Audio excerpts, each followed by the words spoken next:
मेरा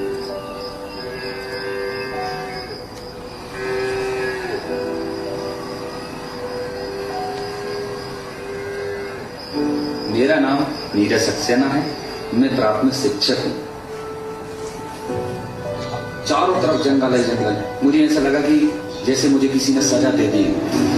यहाँ पर कोई माहौल नहीं था, बिल्कुल आदिवासी जगह होती है, कोई भी सुविधा नहीं थी, शासन की कोई व्यवस्था नहीं थी। और मैं जब आया मैंने देखा तो मुझे बहुत दुख हुआ कि मैं किस जगह आकर मैं फंस गया।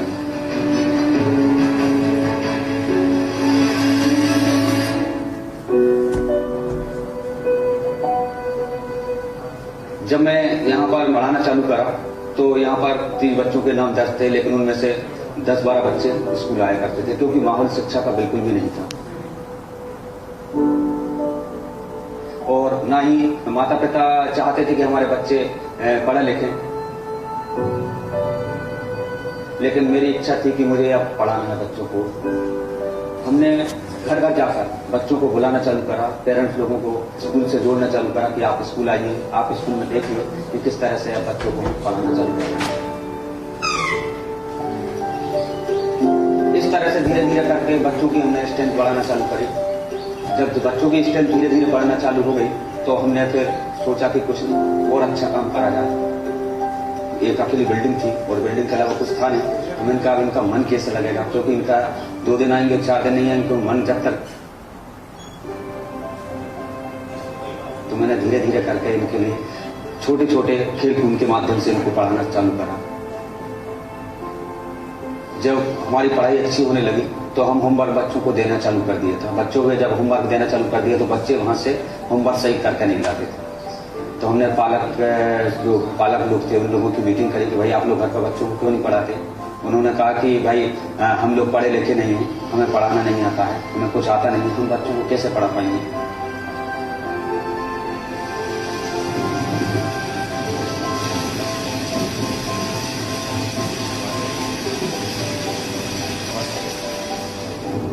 तो हमने कहा कुछ करा जाए जिससे कि बच्चों में भी सुधार हो और पालकों में भी सुधार हो सके।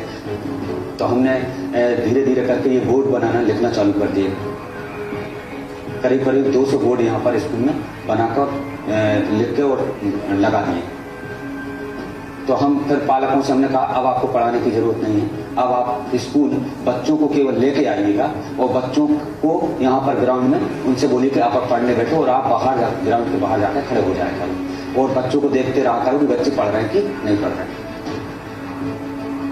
तो इस तरह से बच्चों का होमवर्क भी अच्छा होने लगा और बच्चे बढ़िया उत्साह से पढ़ने लगे, बच्चों को इंटरेस्ट आने लगा पढ़ने में, उन्हें हर छोटी छोटी चीजों की जानकारी मिलने लगी।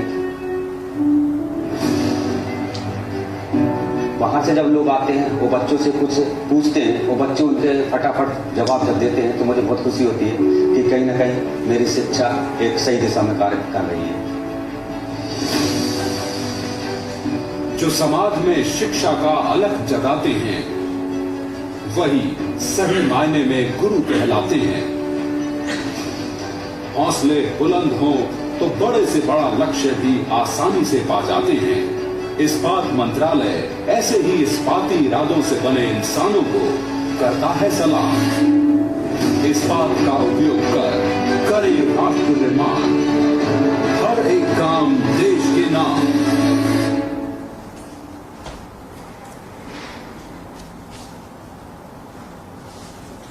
तो साथियों, आपने देखा कि हमारे ही बीच के शिक्षक साथी ने कितनी मेहनत की अपने स्कूल को पुनर्जीवित करने में, समुदाय को जोड़ने में और इतने मुश्किल परिस्थितियों में भी हर संभव प्रयास करने के लिए कि कैसे हमारे बच्चे स्कूल आएँ, स्कूल में निरंतर उपस्थिति रहे और हम उन्हें अच्छे से अच्छे पढ़ाई देने का प्रयास करें। निश्चित तौर पे ऐसे बहुत सारे शिक्षक साथी हैं हमारे प्रदेश में, लेकिन हमें एक सफलता की कहानी आपसे शेयर करने का मौका मिला, वो बहुत ही अपने आप में प्रेरणादायक है। अब हम आते हैं हमारा जो कार्यक्रम वर्तमान में चल रहा है, अब पढ़ाई नहीं रुकेगी थीम के अंतर्गत हमारा घर हमारा विद्यालय। आप सभी जानते होंगे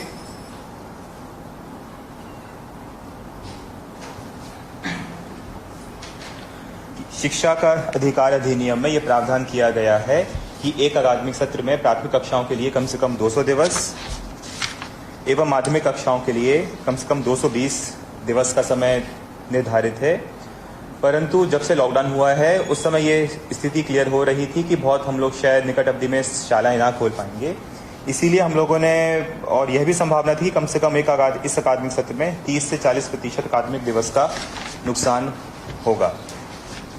इन्हीं सब चीज़ों को ध्यान में रखते हुए हम लोगों ने प्लान किया कि कैसे हम लोग जो एक आम परिवार में 3 डिवाइसेस उपलब्ध होती हैं, रेडियो, टीवी और मोबाइल, उनका उपयोग करके कैसे हम बच्चों तक शैक्षिक सामग्री पहुंचा सकें और उनके पढ़ाई का जो नुकसान हो रहा है, जो लर्निंग लॉस हो रहा है, कैसे हम उसको कम से कम कर सकें। वहीं दूसरी ओर आप में से बहुत सारे साथियों के बच्चे या उनके रिश्तेदारों के बच्चे जो प्राइवेट स्कूल में पढ़ते हैं, आप देख रहे होंगे, आपकी जानकारी में भी होगा कि प्राइवेट स्कूल्स ने लगातार इस लॉकडाउन की अवधि का उपयोग कर लगातार ऑनलाइन क्लासेस का संचालन किया है। और वर्तमान में जो एक प्रतिवेदन हमें प्राप्त हो रहा है, जानकारी प्राप्त हो रही है, उसके अनुसार लगभग 25 से 30% जो सिलेबस है जो प्राइवेट स्कूल्स ने ऑलरेडी कवर कर लिया है। तो हम देख सकते हैं कि सरकारी स्कूल में पढ़ने वाले बच्चे और प्राइवेट स्कूल में जो पढ़ने वाले बच्चे हैं, उनके बीच में जो एक लर्निंग गैप डेवलप हो रहा है, वो एक चिंता का विषय है। और इन्हीं सब चिंताओं को, इन्हीं सब सोच को ध्यान में रखते हुए हम लोगों ने हमारा घर हमारा विद्यालय कार्यक्रम की परिकल्पना की, जो कार्यक्रम हमने जुलाई 6 से प्रारंभ किया है। आप सभी अवगत होंगे कि जो विद्यालय होता है बच्चों का पहला स्कूल होता है। बच्चे शाला आने के पहले भी अपने साथ बहुत सारा ज्ञान, अनुभव, एक वोकैबुलरी, अपनी शब्दावली लेकर आते हैं। स्कूल आने के पहले ही वो अपने आप को अभिव्यक्त कर सकते हैं, अपने विचार रख सकते हैं, अपने आप को जो उनके बातें मन में हैं उसको बहुत हद तक कह सकते हैं। इसीलिए हम लोग यह ना सोचें कि अगर वर्तमान में शाला बंद है तो घर पे रह के पढ़ाई नहीं हो सकती है। शाला आने के पहले भी घर का जो परिवेश होता है, माता पिता की जो सीख होती है, घर के जो बड़े बूढ़े जो बातें सिखाते हैं, जो आसपास गतिविधियां होती हैं, बहुत सारे खिलौने हैं, इस तरह की चीज़ों से बच्चे सीखते हैं। तो वही माहौल है जो हम लोगों ने अभी इस कार्यक्रम के अंतर्गत बच्चों को देने का प्रयास किया है। अप्रैल से जून के महीने में जो सीखने के संसाधन थे वो 4 थे, रेडियो, मोबाइल, टीवी और वर्कबुक।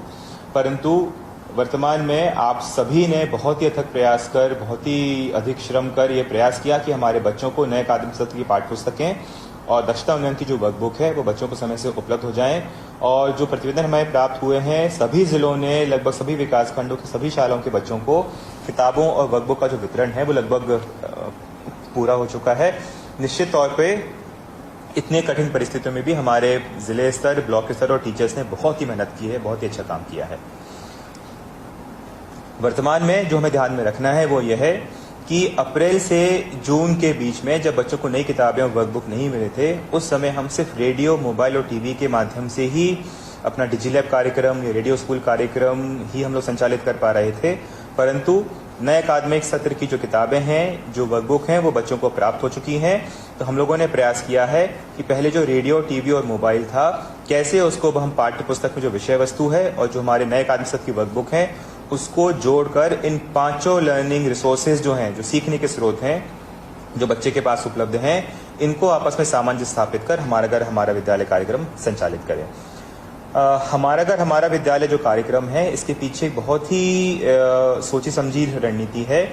जब स्कूल लगता है बच्चों का, जब स्कूल हमारे नॉर्मल अवधि में संचालित होते हैं, तो स्कूल का एक रूटीन होता है, स्कूल का एक टाइम टेबल होता है, उसी तरह का एक माहौल है, उसी तरह का एक रूटीन है जो हम लोगों ने बच्चे को इस कार्यक्रम में देने का प्रयास किया है।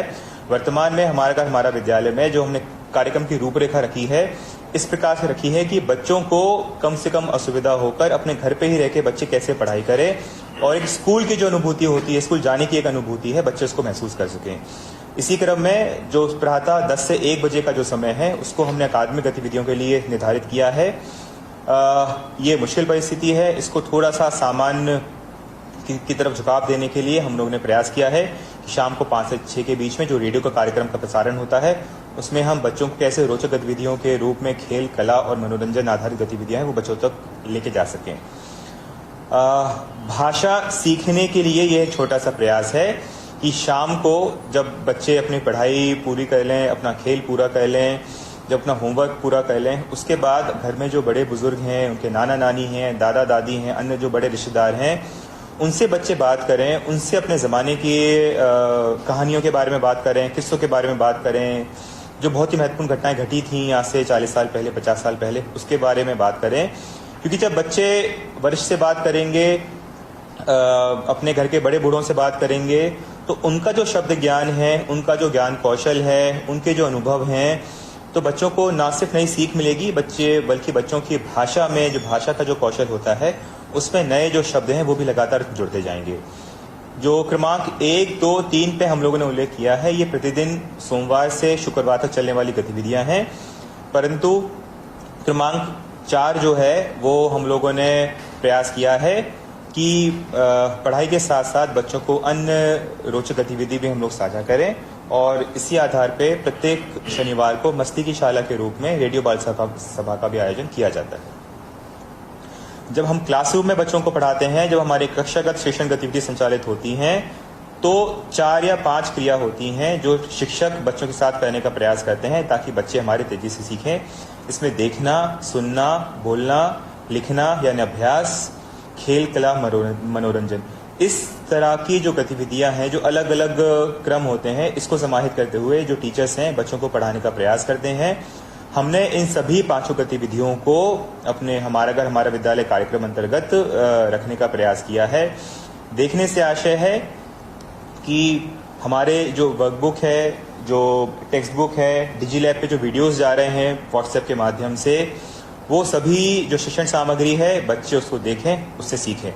सुनना और बोलना से आशय ये है कि हमारे रेडियो स्कूल कार्यक्रम अंतर्गत जो भी हम कार्यक्रम ब्रॉडकास्ट कर रहे हैं प्रातः 11 से 12 और शाम को 5 से 5:30, वो बच्चे अपने बड़े भाई बहन या अपने परिवार के जो सदस्य हैं उनके साथ बैठ के उसको सुने, और उसमें जो इंस्ट्रक्शंस, जो निर्देश दिए जा रहे हैं उसके अनुसार कार्यवाही करके जो परिवार के सदस्य हैं वो उनको फीडबैक दें।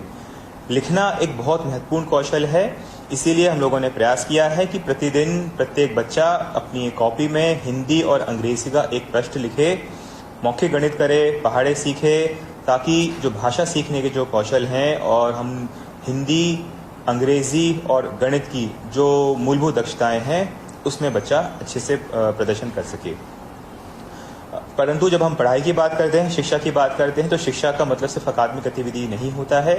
बच्चों का जो एक होलिस्टिक विकास की हम बात करते हैं, बच्चों का समग्र विकास हो, इसके लिए खेल, कला, मनोरंजन, इस जो गतिविधियां होती हैं वो भी बहुत आवश्यक होती हैं, जिसको हम लोगों ने पुनः शाम का जो हमारा रेडियो कार्यक्रम है उसमें समाहित करने का प्रयास किया है। हम शाम को 5 से 5:30 बजे वर्तमान में जो रेडियो कार्यक्रम प्रसारित कर रहे हैं उसमें खेल शिक्षा के बारे में जानकारी बच्चों को दी जाती है, शारीरिक संतुलन, फिटनेस, दौड़ना, दौड़ कूद, इस बौद्धिक कौशल, मनोरंजन, इस तरह की जो चीज़ें हैं वो बच्चों से शेयर करते हैं। इसके साथ ही कुछ हमारे जो एपिसोड्स हैं वो बच्चों के स्वास्थ्य पोषण शिक्षा पर भी आधारित रहेंगे। जल्दी ही हम लोग योग, ध्यान और शारीरिक स्वास्थ्य की जो अन्य गतिविधियां हैं उसको भी हम लोग संचालित करेंगे। इसके साथ ही शनिवार को जो हमारी मस्ती की पाठशाला होती है उसमें भी बच्चों को इस तरह के क्रिएटिव स्किल्स देने का प्रयास कर रहे हैं ताकि बच्चे अपने फ्री टाइम में अपनी इच्छा अनुसार इन सभी क्रिएटिव एक्टिविटीज़ को कर सकें। पुनः दोहराना चाहूँगा कि हमें इस लॉकडाउन की अवधि का, जब तक हमारे शाला नहीं खुलते हैं, भाषा सीखने के जो कौशल हैं, भाषा सीखने जो तरीके हैं, उसमें सबसे महत्वपूर्ण है सुनना, बोलना और लिखना। इन तीनों गतिविधियों के लिए बच्चों को बहुत ज़्यादा टीचर्स की उपस्थिति की आवश्यकता नहीं पड़ती है। घर में जो बड़े हैं, बुजुर्ग हैं, बड़े भाई बहन हैं, उनसे चर्चा करके, उनसे बात करके, उनसे वार्तालाप करके भाषा के जो कौशल हैं वो सीखे जा सकते हैं। आप सभी की जानकारी में यह भी तथ्य होगा कि हम लोगों ने जब अप्रैल से जून के महीने में जब ये कार्यक्रम प्रारंभ किए थे, रेडियो स्कूल, डिजी लैब, तो हमें निरंतर ये फीडबैक प्राप्त हो रहा था। हमारे बहुत सारे शिक्षक साथियों ने हमें बताया था कि अभी भी कई दूरस्थ क्षेत्रों में रेडियो की उपलब्धता नहीं है, टीवी है तो केबल नहीं आता है, मोबाइल फ़ोन्स नहीं है, तो अभी भी बहुत सारे बच्चे ऐसे हैं जिनको हमारी शैक्षिक गतिविधियों के दायरे से दूर हैं। तो उनके लिए हम लोग क्या कर सकते हैं? तो यह जो फीडबैक था हमारे लिए बहुत महत्वपूर्ण था। तो हम लोगों ने प्रयास किया कि इस बार हम जो कार्यक्रम लॉन्च करें उसको इस तरह से इसकी संरचना की जाए कि अगर बच्चे के पास टीवी, मोबाइल या रेडियो की अगर कोई डिवाइस नहीं है, उसके बाद भी बच्चा कैसे पढ़ाई कर सकता है, कैसे हम उसको इंस्ट्रक्शंस पास ऑन कर सकते हैं, इसको ध्यान में रखते हुए हम लोगों ने, आप देख रहे हैं कि 8 हफ्ते का ये कैलेंडर बनाया है और कक्षा 1 से 2, 3 से 5 और 6 से 8 के बच्चों के लिए अलग अलग कैलेंडर बनाए गए हैं और जिसकी अलग अलग कलर कोडिंग की गई है ताकि बच्चों को और टीचर्स को और हमारे जो माता पिता हैं उनके मन में किसी भी तरह का भ्रम ना रहे। ये जो कैलेंडर हमने निर्मित किया है, इसके 2-3 प्रमुख बिंदु हैं जो आप सभी की जानकारी में लाना आवश्यक है। पहला ये कि जो हमारा पूरा टाइम टेबल है, प्रतिदिन होने वाली गतिविधियां हैं, हमारा जो वीकली टाइम टेबल है, इस सभी की जानकारी इस कैलेंडर में दी गई है। उससे महत्वपूर्ण बात यह कि जहां ये जो मैं एरो चला रहा हूं, आप देखेंगे कि इसमें प्रतिदिन जो होने वाली गतिविधियां हैं उसका भी विवरण दिया गया है। ये इसलिए हम लोगों ने कैलेंडर बनाया है कि अगर हमारे किसी विद्यार्थी के पास मोबाइल, टीवी या रेडियो नहीं है तो भी इस कैलेंडर का उपयोग करके बच्चा ये जो गतिविधि इसमें दी गई है इसका उपयोग कर सकता है। कई बार हमें बताया गया है कि घर पे एक ही मोबाइल है, वो माता पिता ले जाते हैं, घर में एक ही रेडियो है, वो कार्यक्रम के समय उपलब्ध नहीं हो पाता है। ऐसी परिस्थिति को ध्यान में रखते हुए ही हमने कैलेंडर बनाया है और सभी जिलों से अपेक्षा की गई है कि इस कैलेंडर का प्रिंट आउट हमारे प्रत्येक बच्चे को वितरित किया जाए। निर्देश बहुत स्पष्ट हैं कि ये हमने आपको सिर्फ डिजाइनिंग के पर्पज से इसमें कलर कोडिंग करके रखी हुई है, परंतु आप देख रहे हैं कि इसमें सप्ताह और कक्षा का उल्लेख है ताकि कंफ्यूजन ना हो। मेरा सभी हमारे जिले स्तर की टीम से ये अपील है कि कई जिलों ने ऑलरेडी इसका वितरण प्रारंभ कर दिया है। एक विशेष अभियान चलाकर कम से कम इस सप्ताह के अंत तक इस वीकली कैलेंडर को हमारे प्रत्येक बच्चे को उपलब्ध करा दें, फोटोकॉपी करा के इस तरह की व्यवस्था की जाए। हमारे जो शिक्षक साथी हैं, आप सभी को भी इस कैलेंडर की कॉपी आपके हाथ में होनी चाहिए ताकि जब आप बच्चों से फोन पे बात करें या उनसे भेंट करें तो आपको स्पष्ट रहे कि आपको किन बिंदु पे किस तरह की चर्चा करनी है। मैं पुनः एक संक्षिप्त समय लेके आपको इस कैलेंडर में जो गतिविधि है उसको समझाने का प्रयास करूंगा। आप देख रहे हैं कि यहाँ पे हमने डेट डाली हुई है और ये जो पूरा कैलेंडर है ये 8 सप्ताह का कैलेंडर हमने तैयार किया है। इसकी जो दूसरी रो है इसमें हमने दिन का उल्लेख किया है कि किस दिन किस विषय की गतिविधि को पढ़ाया जाना है। उदाहरण के तौर पे जो 13 जुलाई निकल गई उसमें जो सोमवार था उसमें हमने जो विषय लिया था वो गणित लिया था। यहाँ पे पुनः मैं स्पष्ट करना चाहूंगा कि वर्तमान में हमारी जो गतिविधियां हैं वो दक्षता उन्नयन आधारित गतिविधियां हैं। अभी जो पाठ्य पुस्तक है उस पर हम लोगों ने ज्यादा चर्चा करना शुरू नहीं किया है। हम चाह रहे हैं कि शुरू के जो 8 सप्ताह हैं उसमें बच्चे गणित और हिंदी के जो बेसिक मूलभूत दक्षताएं हैं उसमें बच्चे पारंगत हों। उसके उपरांत सितंबर के पहले सप्ताह से हमारे जो पाठ्य पुस्तक आधारित पाठ्यक्रम है उसको हम प्रारंभ करेंगे। सोमवार को विषय गणित है। फिर इसमें हम देख रहे हैं कि इसमें हमने एक कॉलम दिया है आज के सीखने का उद्देश्य। ये हमारी कॉम्पिटेंसी है, ये हमारा एक कौशल है जो बच्चे को आना चाहिए। ये है आकृतियों की पहचान। इसी तरह से मंगलवार को हिंदी में हमने दिया है वर्ण ध्वनि पहचान। यह मैं इसलिए बता रहा हूं ताकि हमारे जो शिक्षक साथी हैं आप सभी को पता रहे कि हमने जो साप्ताहिक कैलेंडर डिजाइन किया हुआ है उसमें जो डिटेल्स हैं उसका ही पालन हमें करना है, उसके अनुसार ही हमें बच्चों से संवाद स्थापित करना है ताकि आप जो इंस्ट्रक्शंस दे रहे हैं बच्चे उसको अपने कैलेंडर पे देख के समझ पाए कि हाँ आज हमारे टीचर का फोन आया था, उन्होंने हमें बताया कि आज की जो गतिविधि है वो आकृतियों की पहचान पर आधारित थी और उससे जुड़ी हुई जो वर्कशीट है वो आपको किस पेज पे मिलेगी इसका भी उल्लेख यहाँ पे किया गया है। मैं इसको थोड़ा और एनलार्ज करता हूं।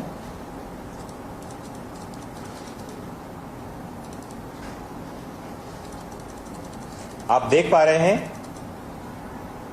कि हमारा जो कॉलम है 12 से 1, आप शुरू करिए, याद करिए पहली की स्लाइड जब हमने उल्लेख किया था कि हमारे जो 10 से 1 का समय है वो शैक्षणिक गतिविधियों का समय है जिसमें हम 10 से 11 1 घंटा जो है डिजिलैब पर वीडियो शेयर करते हैं। करीबन 10-15 मिनट बच्चों को वीडियो देखने में लगते हैं। फिर वीडियो में जो गतिविधियां हमें संपादित करानी होती हैं वो बच्चा 10 से 11 के बीच में करे।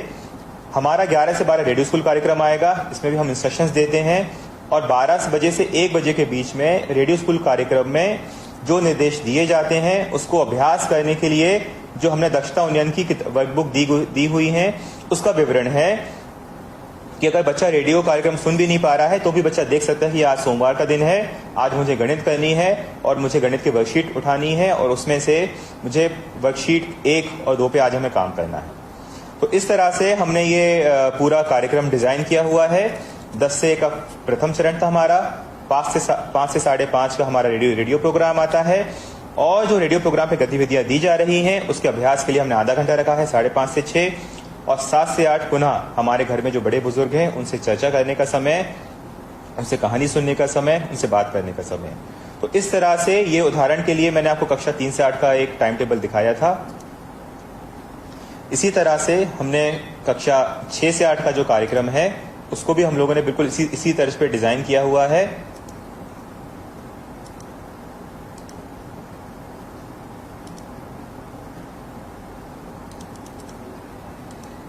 ये आप देख रहे हैं कि इसको हम लोगों ने इस तरह से डिजाइन किया हुआ है। इसमें जो ये कॉलम है इसमें आपको बहुत ज्यादा विचार करने की आवश्यकता नहीं है।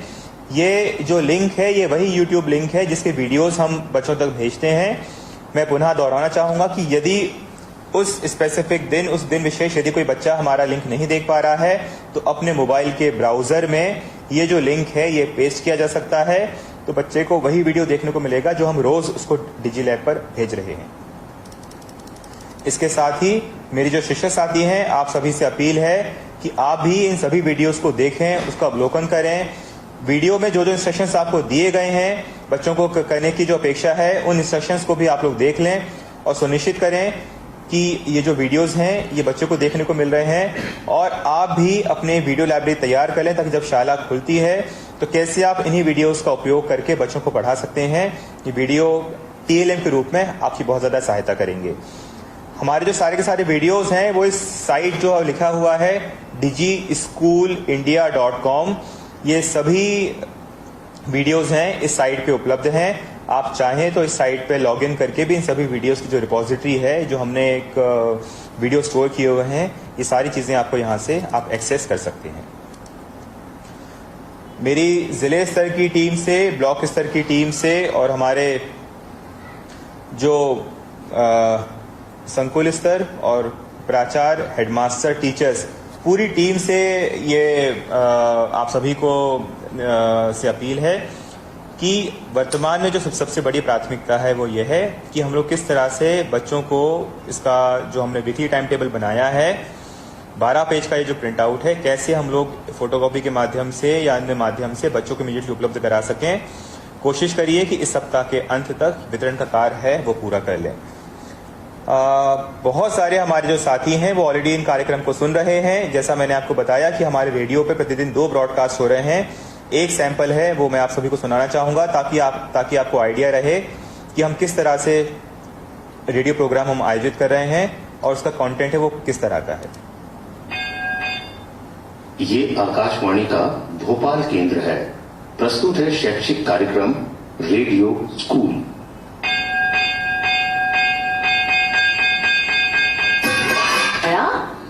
एक पर 1 से 4 पर काम करेंगे।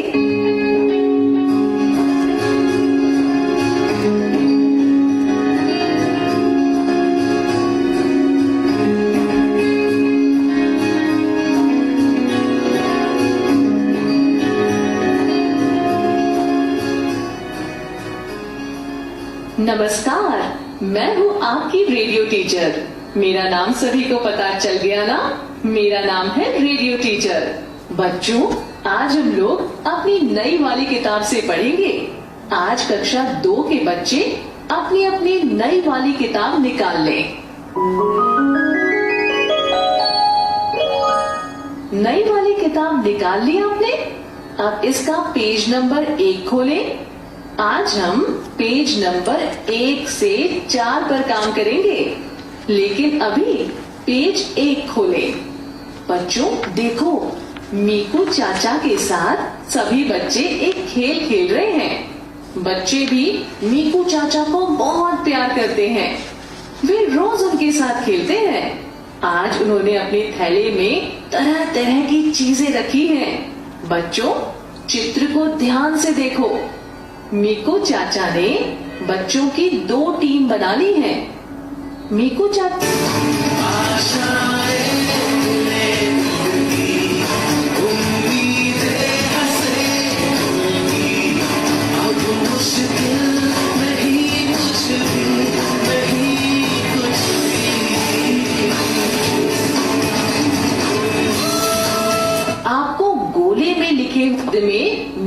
अक्षर छोटा है, इसलिए इसमें न लिखेंगे। माला शब्द में बताइए। टीचर जी, माला में ला अक्षर लिखना है। चौथा शब्द है ताला। ला, ताला। इसमें कौन सा अक्षर छूटा है? टीचर जी, इसमें ला अक्षर लिखा है।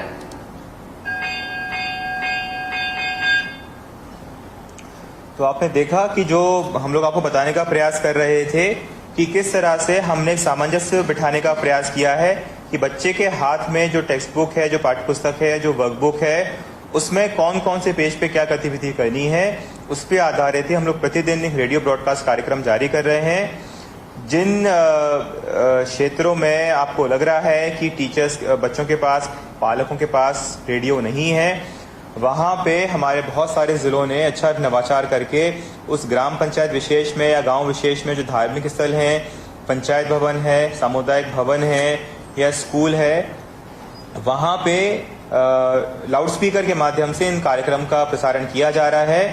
इस तरह का प्रयास है अन्य जिले भी कर सकते हैं। जो हमने आपको पहले रेडियो ब्रॉडकास्ट सुनाया था वो हमारा अकादमिक गतिविधियों आधारित कार्यक्रम था, जो प्रातः 11 से 12 में ब्रॉडकास्ट होता है। शाम को 5 से 5:30 के बीच में खेल, क्रिएटिव आर्ट्स, मनोरंजन और कौशल आधारित हमारा जो कार्यक्रम है वो हम जारी करते हैं। आकाशवाणी का भोपाल केंद्र है। प्रस्तुत है शैक्षिक कार्यक्रम रेडियो स्कूल। सुनते हैं। तो चलिए सुनते हैं ये विशेष रेडियो कार्यक्रम रेडियो स्कूल।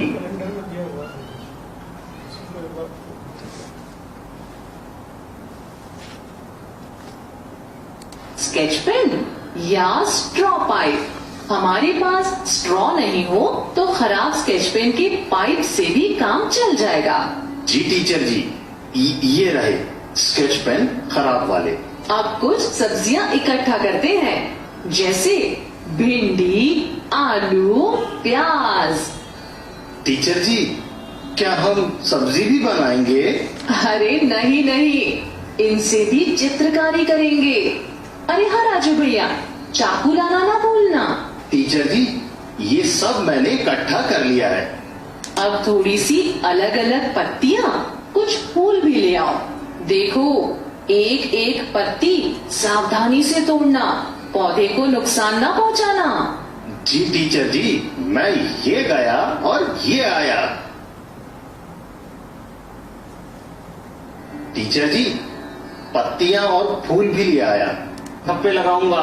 राजू भैया, ध्यान रखना, अपने कपड़ों को गंदा ना कर देना, नहीं तो तुम्हारी अम्मा बहुत डांटेंगी। जी टीचर जी, मैं धीरे धीरे और सावधानी से करूंगा।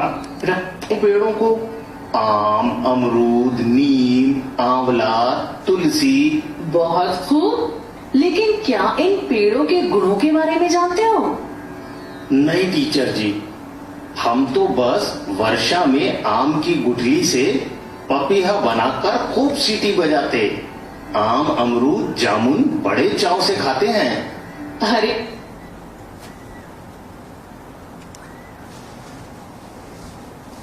तो साथियों, जो रेडियो पे हम लोग प्रोग्राम जारी कर रहे हैं उसको भी हम लोगों ने बहुत सोच समझ के निर्मित किया है और उसमें उस तरह की गतिविधि समाहित करने का प्रयास किया है जो बच्चे आसानी से घर पे जो सामग्री उपलब्ध होती है उसका उपयोग करके बच्चे बहुत सारी गतिविधियां कर सकते हैं।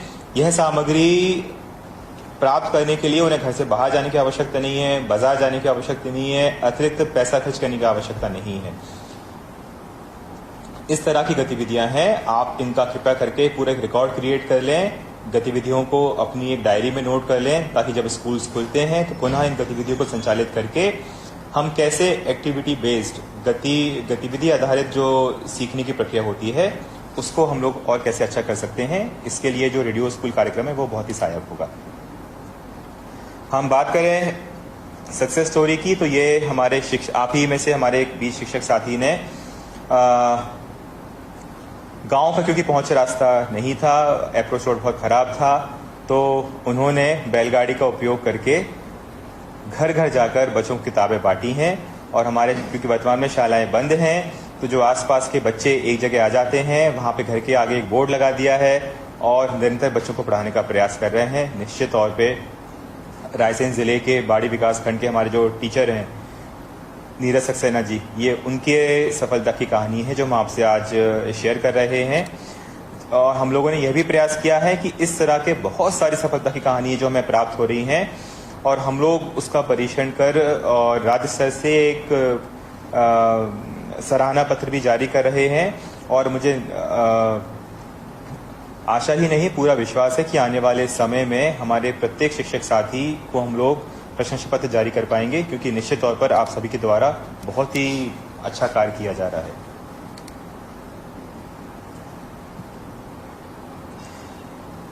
ये कहानी है, ये सक्सेस स्टोरी है धार जिले के धार विकास खंड में जो तोरनोद स्कूल है, वहाँ पे हमारी एक और चैंपियन टीचर हैं डॉक्टर स्मृति रतन मिश्र।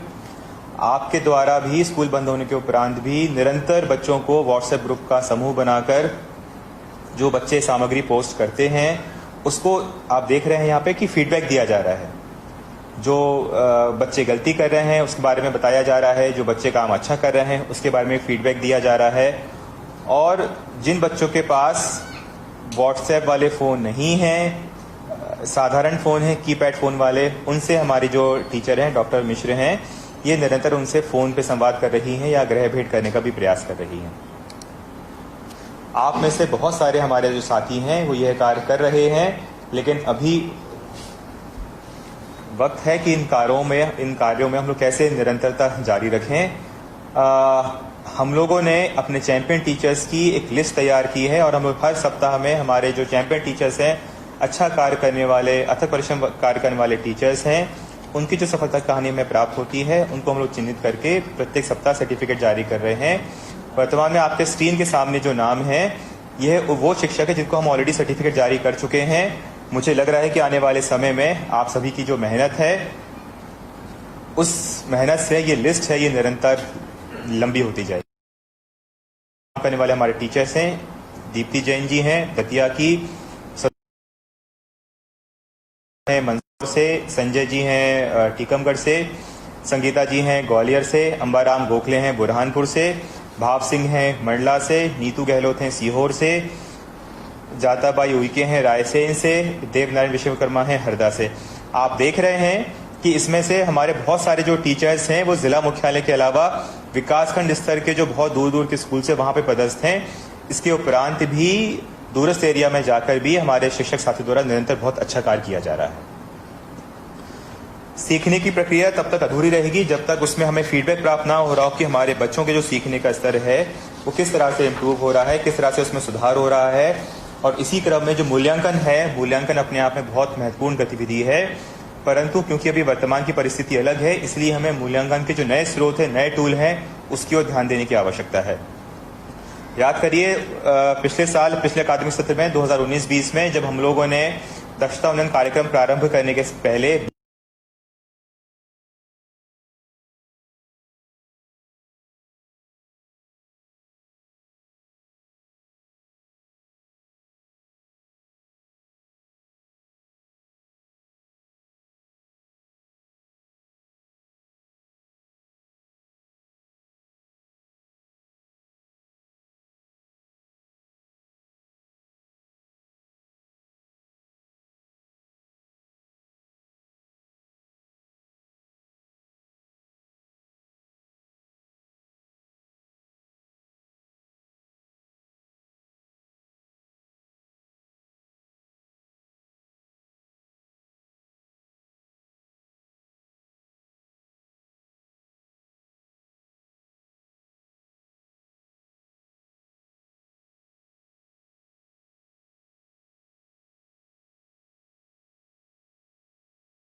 संचालित करेंगे तो बच्चों को वो उस विषय वस्तु को बेहतर समझ बनेगी।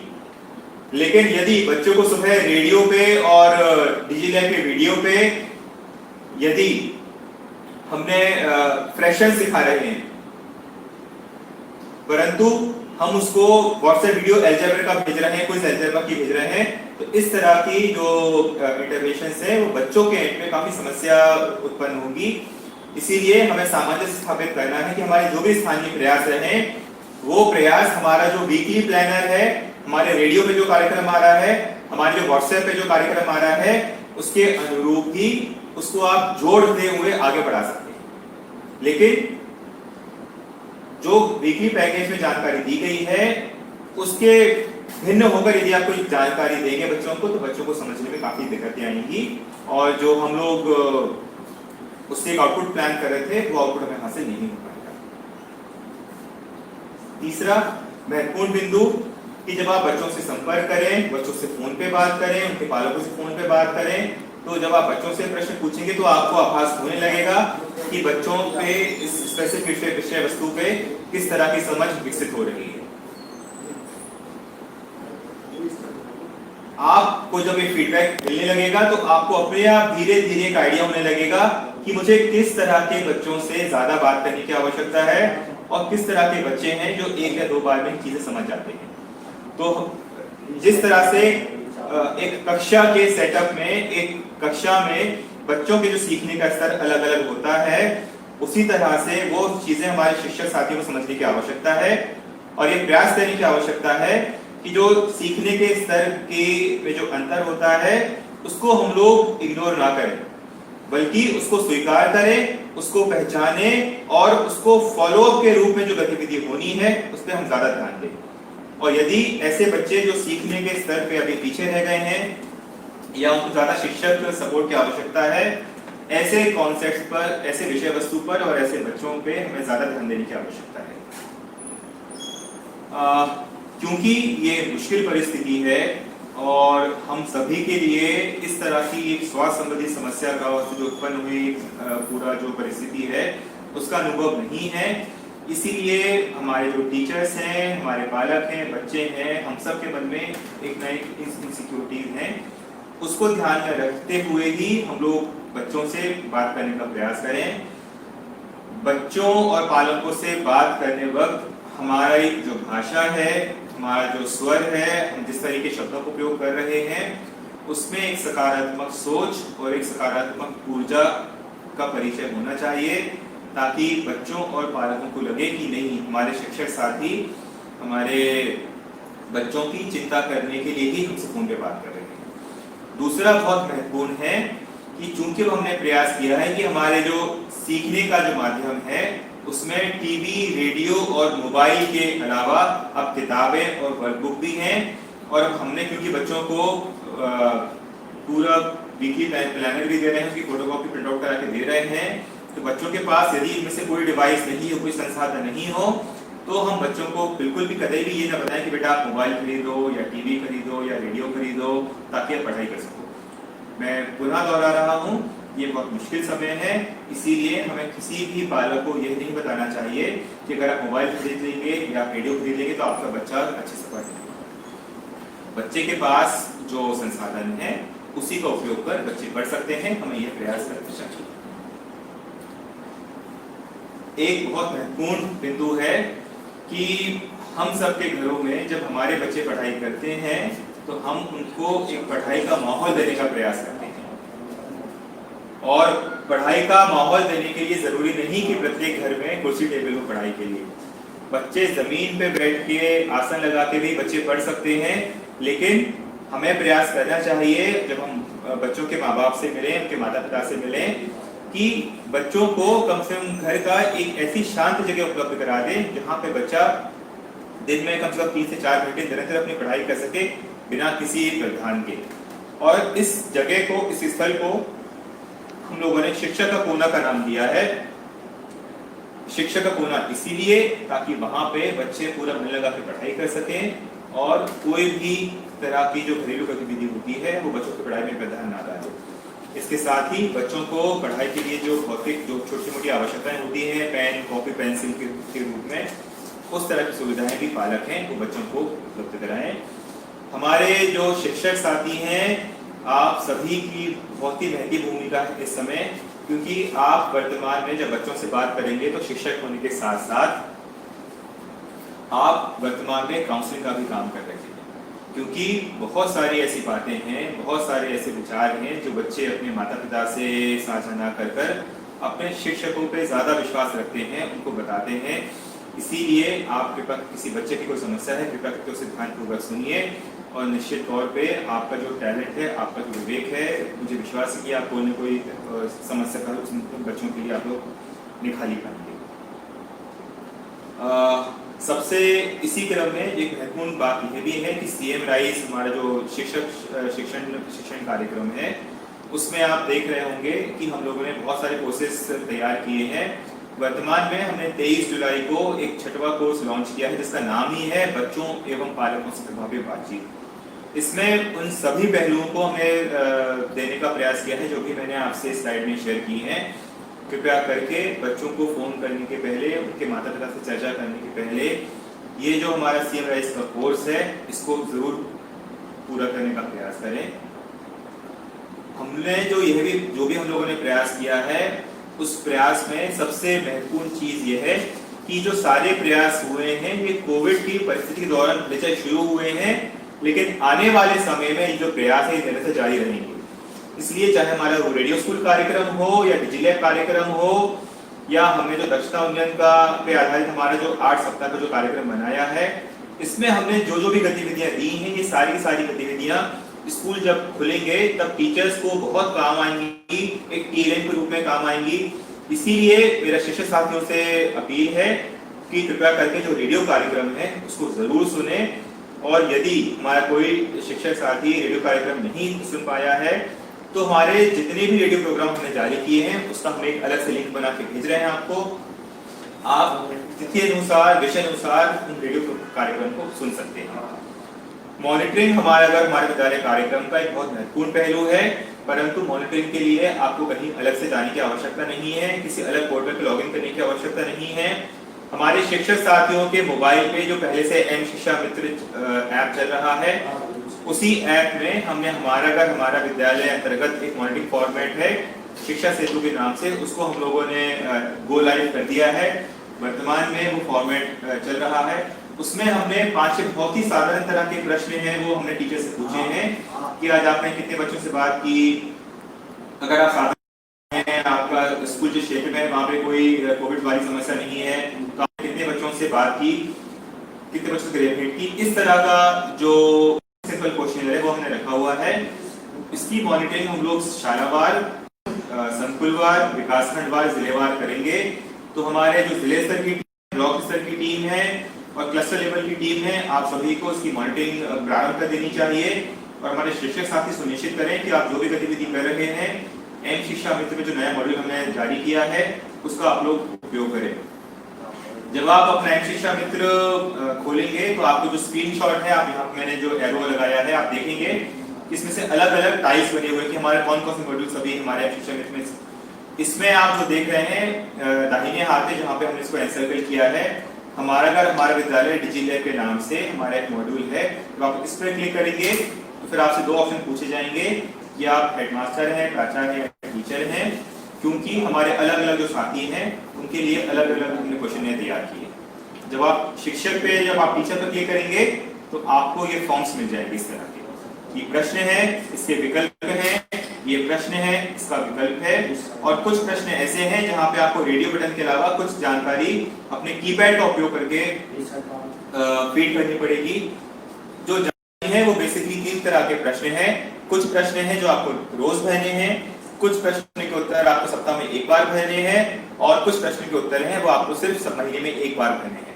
हमने प्रयास किया है कि जो आपको प्रतिदिन जानकारी भरनी है वो भी हम लोग उसकी संख्या भी कम से कम रखने का प्रयास करें। तो साथियों, ये हमारा प्रस्तुतिकरण का पहला चरण है वो खत्म होता है, जिसपे हम लोगों ने हमारा विद्यालय पे चर्चा की है।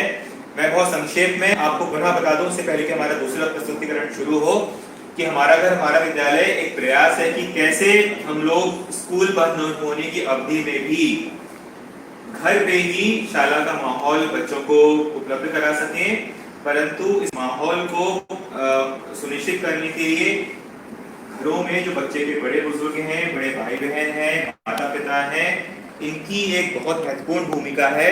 और इस भूमिका के अच्छे से निर्वहन के लिए हमारे जो शिक्षक साथी हैं उनकी भूमिका बहुत ज्यादा है, क्योंकि मुझे ऐसा लग रहा है कि जितना ज्यादा हमारे शिक्षक साथियों ने बच्चों से और पालकों से संवाद करने का प्रयास किया है, उतना ही अच्छे रूप से इस कार्यक्रम को हम लोग इम्प्लीमेंट कर पा रहे हैं।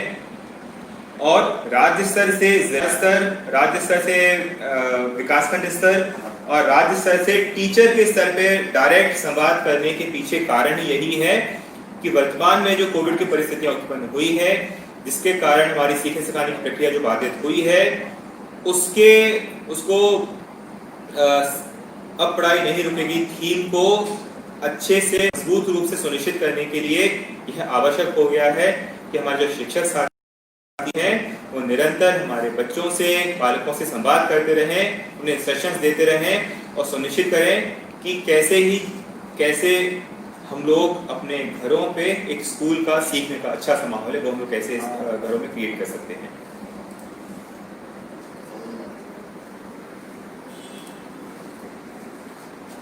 और हमारा विद्यालय अंतर्गत एक चीज में पुनः दोहराना चाहूंगा कि वर्तमान में सबसे महत्वपूर्ण जो बिंदु में ध्यान में रखना है वो है अपने स्वास्थ्य का ध्यान। स्वास्थ्य विभाग द्वारा जो प्रोटोकॉल, जो एडवाइजरी जारी की गई है, कृपया करके उसका पालन करें। कंटेनमेंट जोन में किसी भी तरह की गृह संबंधी गतिविधि का आयोजन ना हो। जो सामान्य क्षेत्र है वहां पे आपके जिले के जो वरिष्ठ अधिकारी हैं मार्गदर्शन लेके जो एडवाइजरी आती है उसके आधार पर गृह संपर्क करें। यदि किसी जिले ने ड्यूटी के रूप में गृह संपर्क के आदेश निकाले हैं, कृपया करके उनको रिवाइज कर लें और अपने कलेक्टर और सीओ जिला पंचायत है उनको भी इस बारे में अवगत करा दें।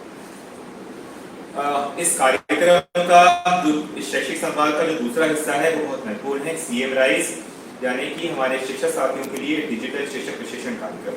आप सभी अवगत होंगे कि अब पढ़ाई नहीं रुकेगी हमारी जो थीम है उसके अंतर्गत हमने 3 हमारे जो सीखने का जो परिवेश है उसके जो 3 महत्वपूर्ण अवयव हैं, हमारे बच्चे, हमारे माता पिता बच्चों के और हमारे शिक्षक साथी हैं, उन तीनों के स्तर पे हमने अलग अलग इंटरवेंशन करने का प्रयास किया है।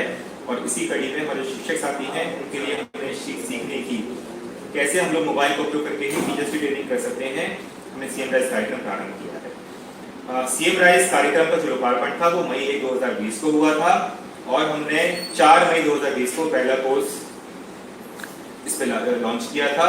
वर्तमान में हमारे 6 कोर्सेज लॉन्च हो चुके हैं और इस सभी 6 कोर्सेज में हमारे शिक्षक साथियों ने बहुत ही उत्साह से पार्टिसिपेट किया है और ना सिर्फ पंजीकरण कर बल्कि कोर्स पूरा करने का भी प्रयास किया है। निश्चित तौर पे सीएम राइज की सफलता के लिए हमारे जो प्रत्येक शिक्षक साथी हैं वो बधाई के पात्र हैं।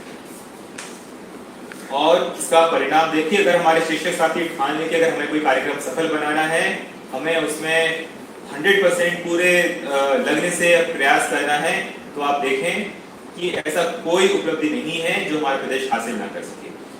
जब लॉकडाउन हुआ तो टीचर्स की प्रशिक्षण के लिए बहुत सारे राज्यों ने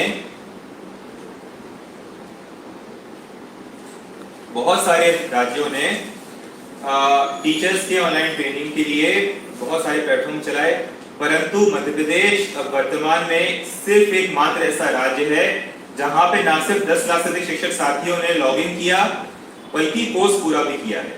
और इस सभी के लिए, इस प्रयास के लिए, इस इनिशिएटिव के लिए और सीएम राइज के कार्यक्रम के प्रति लगाव के लिए हमारे प्रत्येक शिक्षक साथी बधाई का पात्र है और आशा है कि आने वाले समय में भी आप सीएम राइज कार्यक्रम से इसी तरह से जुड़े रहेंगे, क्योंकि आप सभी की मेहनत ने, आप सभी के अथक परिश्रम ने हमारे प्रदेश को ये उपलब्धि दी है। सीएम राइज कार्यक्रम को एक्सेस करने के लिए, वहां तक पहुंचने के लिए आप अवगत होंगे कि आपको दीक्षा का जो ऐप है, दीक्षा का जो प्लेटफॉर्म है, उसको लॉगिन करने की आवश्यकता है। जैसे ही आप दीक्षा ऐप डाउनलोड करेंगे आप बाएं ओर देख रहे हैं कि आपसे लॉगिन की डिटेल पूछे जा रहे हैं। आपको ऊपर वाले जो टाइल्स हैं, जो लॉगिन की डिटेल्स हैं, जो नीले वाले बटन हैं, इसका आपको उपयोग नहीं करना है।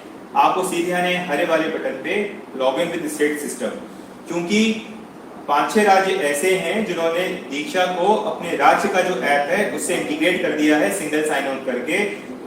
इसीलिए आपके पास जो पहले से आईडी पासवर्ड है, आपको कोई नया अलग से आईडी पासवर्ड बनाने की आवश्यकता नहीं है। आप दीक्षा डाउनलोड करिए। लॉगिन के लिए आपसे जब पूछा जाए तो आप जो हरे कलर का जो स्लाइड इसमें लिखा है लॉगिन विद स्टेट सिस्टम, आप इस पर क्लिक करेंगे तो दूसरी स्क्रीन है उस तरह से खुलेगी जहां पे उन 5-6 राज्यों का नाम आएगा। आपको मध्य प्रदेश राज्य पर क्लिक करना है। जब आप मध्य प्रदेश राज्य पर क्लिक करेंगे तो आपको ये इस तरह का जो तीसरे जो दाहिने हाथ में जहां पे मैं एरो दिखा रहा हूं, इस तरह का स्क्रीन है जो आपको देखने को मिलेगा। और फिर आपसे कहा जाएगा कि लॉगिन टू दीक्षा, यानी कि अब आप दीक्षा का जो पोर्टल है उस पर आप लॉगिन कर सकते हैं। लॉगिन करने के लिए जो यूजर आईडी और पासवर्ड जो मांगे जा रहे हैं वो कोई अन्य यूजर आईडी पासवर्ड नहीं है, वो वही आईडी पासवर्ड है जिसको उपयोग कर आप एम शिक्षा मित्र पे लॉगिन करते हैं। मैं पुनः रिपीट करूंगा कि दीक्षा पे लॉगिन करने के लिए आपको एम शिक्षा मित्र के आईडी और पासवर्ड है उनको उपयोग करना पड़ेगा। फिर जैसे ही आप अपने कोर्स पे आप लॉगिन करते हैं, आप कोर्स पूरा करते हैं, कोर्स पूरा करने के बाद एक ऑटोमेटेड सिस्टम से आपको आपने जो जिस आपका नाम और आपने जो कोर्स पूरा किया है इसकी जो डिटेल्स हैं, इसके आधार पर आपको प्रमाण पत्र जारी होता है। हम लोगों ने अपने सिस्टम में यह भी व्यवस्था की है कि जैसे जैसे टीचर्स हमारे कोर्स पूरा करते जा रहे हैं, हमारे टीचर्स की जो ई सर्विस बुक है उस पर अलग से हम लोग एक अकाउंट क्रिएट कर रहे हैं ताकि हमें पता रहे और हमारे टीचर्स भी स्वयं लॉगिन करके देख सकें कि अभी तक आपने कौन कौन से कोर्स हैं वो पूरे कर लिए। इसके साथ ही जैसे हमारा कोई नया कोर्स हम लोग इंट्रोड्यूस करते हैं, सीएम पोर्टल पे इसको अपलोड करते हैं, एसएमएस और ईमेल के माध्यम से हम आपको सूचना भी देते हैं कि जो सर्टिफिकेट है इसको आप आसानी से डाउनलोड भी कर सकते हैं। हमारे बहुत सारे शिक्षक साथी की चिंता होती है कि उन्होंने 6 दिन पहले 7 दिन पहले अपना कोर्स पूरा कर लिया है परंतु उसके बाद उन्हें सर्टिफिकेट है वो प्राप्त नहीं हुआ है। जैसा मैंने आपको बताया कि पूरा एक ऑटोमेटेड सिस्टम है। कई बार सर्वर पे जब बहुत सारे संख्या में टीचर्स हमारे कोर्स कंप्लीट करने लगते हैं उसमें थोड़ा सा विलंब होता है। हमारे जो कोर्सेज हैं जो सीएम राइज में हम लोगों ने प्रारंभ किए हैं वो बेसिकली 2 तरह के कोर्सेज हैं। एक जेनेरिक यानी सामान्य विषय वस्तु के कोर्सेज जो सभी हमारे जो टीचर्स हैं, हमारे जिले स्तर के अधिकारी हैं, हमारे विकास में अधिकारी हैं, इसके अलावा हमारे शिक्षक शिक्षण संस्थाएं हैं, उन सभी के अधिकारी हैं वो उसको कोर्सेज को उपयोग कर सकते हैं। जल्दी ही हम लोग कक्षावार और विषय आधारित कोर्सेज है उसको भी सीएम राइज से प्रारंभ करेंगे। सीएम राइज ना सिर्फ एक प्रशिक्षण का प्लेटफॉर्म नहीं है बल्कि हम हमारे जो शिक्षक साथी हैं कैसे उनका व्यवसाय कर सकें, उनका प्रोफेशनल डेवलपमेंट कर सकें, इसके बारे में भी हम लोग जल्दी इसमें नए मॉड्यूल्स हैं वो प्रारंभ करने वाले हैं। सीएम राइज का कोर्स करते समय कुछ महत्वपूर्ण बातें हैं, कुछ मूलभूत बातें हैं जो हम सभी को ध्यान में रखने की आवश्यकता है। पहला ये कि इसमें प्ले एंड पॉज का विकल्प है, यानी कि प्रत्येक हमारे शिक्षक साथी है अपने गति के हिसाब से सीख सकता है। जिस तरह से क्लासरूम सेटअप में बच्चों की सीखने की गति भिन्न भिन्न होती है, इस तरह से हमारे प्रत्येक शिक्षक साथी की जो सीखने की गति है वह भिन्न है। इसीलिए हमने प्ले एंड पॉज का ऑप्शन रखा है कि टीचर्स अपनी सुविधा अनुसार इन कोर्सेज को पूरा कर सकें अपने सीखने की गति अनुसार। कुछ कोर्सेज की जो अवधि है वो थोड़ी सी बड़ी है, कुछ कोर्सेज की अवधि है वो छोटी है।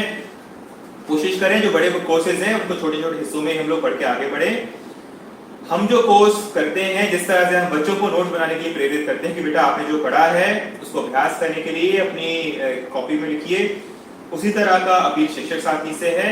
अगर आप जो नए बिंदु सीख रहे हैं, जो नए विचार सीख रहे हैं कोर्स के कंटेंट से संबंधी, अगर आप उसको अपने डायरी में लिखना शुरू कर देंगे तो उस कोर्स के प्रति आपके जो सॉफ्ट स्किल्स हैं, पढ़ाने की जो पद्धति है, उसमें आपको नई चीजें सीखने को मिलेगी। और अगर आप लिख के उसको देखने लगेंगे तो निश्चित तौर पर उस कोर्स पे आपकी बेहतर समझ भी बने लगेगी। जब आप डायरी लिखेंगे तो अपने आप आपके मन में एक विचार उत्पन्न होने लगेंगे, जो मैं लिख रहा हूँ कैसे मैं उस बिंदुओं को जो नए मैंने कौशल अर्जित किए हैं उनको अपने कक्षा में लेके जाऊं, इसीलिए हम लोग आपसे निवेदन कर रहे हैं कि आप जो भी बिंदु नए सीएमएस कोर्स में सीख रहे हैं, ना सिर्फ उसको सीखें बल्कि अपनी डायरी में लिखें और डायरी में लिखने के बाद चिंतन भी करें।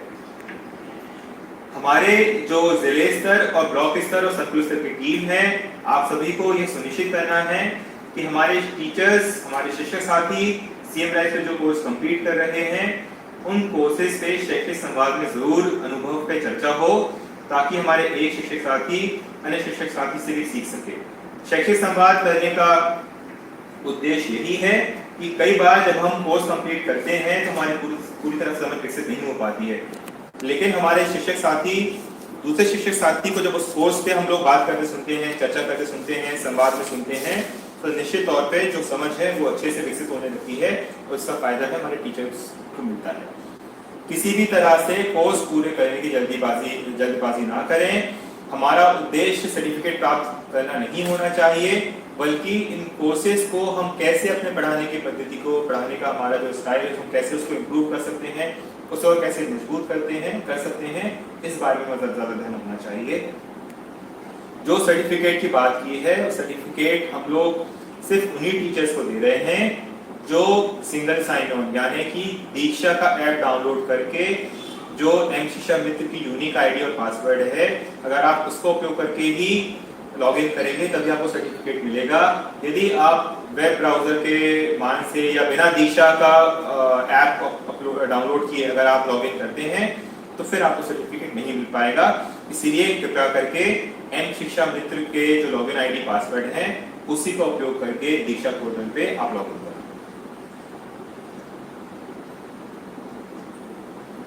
हम लोग जैसे ही कोई नया कोर्स अपलोड करते हैं उसकी जानकारी और प्रचार प्रसार के लिए हम एक पोस्टर जारी करते हैं जो एक क्यूरियोसिटी क्रिएट करता है, जो एक कि हमारे आने वाले कोर्स में किस किस तरह की चीजें होंगी और हमें उससे क्या प्राप्त होगा। हमारे जिले स्तर की जो टीम है, आप सभी को सुनिश्चित करना चाहिए कि हमारे टीचर्स के जितने भी मोबाइल ग्रुप्स हैं, व्हाट्सएप ग्रुप्स हैं, उन सभी ग्रुप्स पे इस तरह की जो पोस्टर्स है उसकी जानकारी हम लोग शेयर करें। जो जेनरिक कोर्सेज हैं वो हमारे टीचर्स के साथ साथ हमारे डीओ, डीपीसी, डाइट के प्राचार्य, डाइट के फैकल्टी, सभी एपीसीज, हमारे ब्लॉक स्तर के अधिकारी, बीएससी, सीएससी, उनके लिए भी कोर्सेज हैं। क्योंकि अगर जब आप शैक्षिक संवाद करेंगे, जब आप शाला का भ्रमण करेंगे, तो आपको पता होना चाहिए कि हम अपने टीचर्स को कौन कौन से कोर्सेज से इंट्रोड्यूस कराया है, ताकि आप टीचर्स को फैसिलिटेट कर सकें और इन कोर्सेज के प्रति आपके मन में भी एक बेहतर समझ उपलब्ध हो। इसीलिए सीएम राइज को सिर्फ टीचर्स की ट्रेनिंग का प्लेटफॉर्म ना माना जाए। हमारे जो जिले स्तर और जो ब्लॉक स्तर के अधिकारी हैं, आपको भी इन सब कोर्सेज को पूरा करने की अनिवार्यता रखी गई है। विशेषकर हमने जो MIS क्रिएट किया है जिले स्तर में, हम देख पाते हैं, हम ट्रैकिंग कर पाएंगे कि हमारे कितने डीओ, कितने डीपीसी, कितने diet, APC, BRC, BSc, CSC ने ये कोर्स कंप्लीट किए हैं। साथ ही जो हम लोगों ने आपको पहले आपके संज्ञान में लाया था कि मात्र कोर्स पूरा करना ही हमारा उद्देश्य ना हो, अपितु कोर्स पूरा करने से हमने क्या नया सीखा है, हम किस तरह से उसको अपने कक्षा में उपयोग करेंगे, किस तरह से हम अपने जो पढ़ाई की जो टेक्निक है, जो डिलीवरी हमारा स्किल है, उसको हम और कैसे निखार लाएंगे, इन सब चीजों को भी हम लोग अपने जो हमारे आंतरिक व्हाट्सएप ग्रुप बने हुए टीचर्स के, वो आपको एक दूसरे से शेयर करना चाहिए।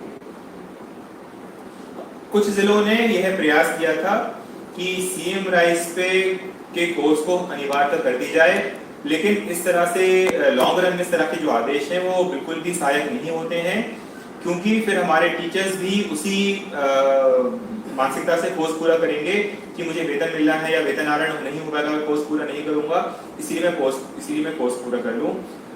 कुछ जिलों ने इस तरह के आदेश निकाल दिए हैं, कृपया करके तत्काल प्रभाव से यह आदेश वापस ले लें, क्योंकि जब तक के टीचर्स का, शिक्षक साथियों का स्वयं इस पोर्टल से सीएम राइज की जो हमने कार्यक्रम शुरू किया है इससे लगाव नहीं होगा पूरे मन से, तब तक कार्यक्रम सफल नहीं हो पाएगा। इसीलिए किसी भी तरह का फोर्सफुली कोर्स पूरा करने की अनिवार्यता है, उसको इस पोर्टल पे नहीं रखा गया है। यदि किसी जिले ने या किसी विकासखंड स्तर से इस तरह की अनिवार्यता का आदेश जारी किया गया है, कृपया करके उसे तत्काल प्रभाव से वापस ले लिया जाए। जिस तरह से हमारे जिले स्तर की एक महत्वपूर्ण भूमिका है, डाइट और डीपीसी स्तर की।